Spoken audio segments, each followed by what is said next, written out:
తెలంగాణలో చేనేత రంగాన్ని కాపాడాలని, కాటన్ ని ప్రోత్సహించాలని మంత్రి పొన్నం ప్రభాకర్ గౌడ్ అన్నారు. ఏప్రిల్ 15వ తేదీ సోమవారం చేనేత రంగాన్ని కాపాడాలని మంత్రి వీడియో సందేశం ద్వారా పిలుపునిచ్చారు. మీరెప్పుడైనా అతిథులను, పెద్దలను సన్మానించాలనుకుంటే శాలువాలు, బొకేలకు బదులు నేతన్నలు నేసిన కాటన్ వస్త్రాలతో సన్మానించాలని మంత్రి తెలిపారు. ఈ రకంగా చేస్తే చేనేతలను ప్రోత్సహించినట్లు అవుతుందని అన్నారు మంత్రి.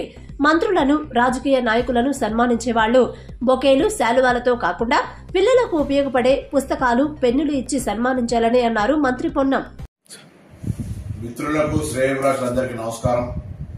దయచేసి తెలంగాణ చేనేత రంగాన్ని కాపాడడానికి మీరు ఎప్పుడైనా అతిథులకు, పెద్దలకు మర్యాద చేయాలనుకుంటే కాటన్ టవల్స్ వారికి ఉపయోగపడతాయి, ఎవరికైనా ఉపయోగపడతాయి, ఉత్పత్తిదారులకు కూడా లాభం చేకూర్చడం. కాబట్టి వాటిని ఇవ్వండి, లేదా పిల్లలకు పనికొచ్చే పుస్తకాలు, పెన్నులు ఇవ్వండి.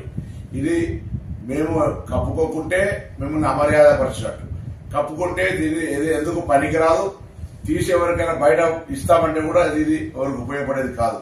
కాబట్టి దయచేసి ఇది ప్లాస్టిక్ తోటి సమానం. మీరు కాటన్ కు సంబంధించిన టవల్స్ కానీ, పిల్లలకు ఉపయోగపడేటువంటి పుస్తకాలు, పెన్నులు ఇవ్వాలి. నాకు కాదు, మీరు ఏ పెద్ద దగ్గరికి వెళ్ళినా, మంత్రి దగ్గరికి వెళ్ళినా, అధికారి దగ్గరికి వెళ్ళినా పెద్దలను గౌరవించాలన్నా మనం రెండు రకాలు ఉపయోగపడుతుంది. ఒకటి చేనేత కార్మికులకు సహకారం చేసినట్టయితే, రెండు అవి ఉపయోగించుకునే కుటుంబాలకు ఎవరికైనా కాదు, నలుగురు దానం చేసినా ఉపయోగపడుతుంది. కాబట్టి ఆ విధంగా వాటిని ఇవ్వమని ప్రత్యేకించి దయచేసి వీటికి సంబంధించి మన దగ్గర తయారీ కూడా కాదు. కాబట్టి వీటిని ప్రోత్సహించడం మానుకొని కాటన్ ను ప్రోత్సహించే విధంగా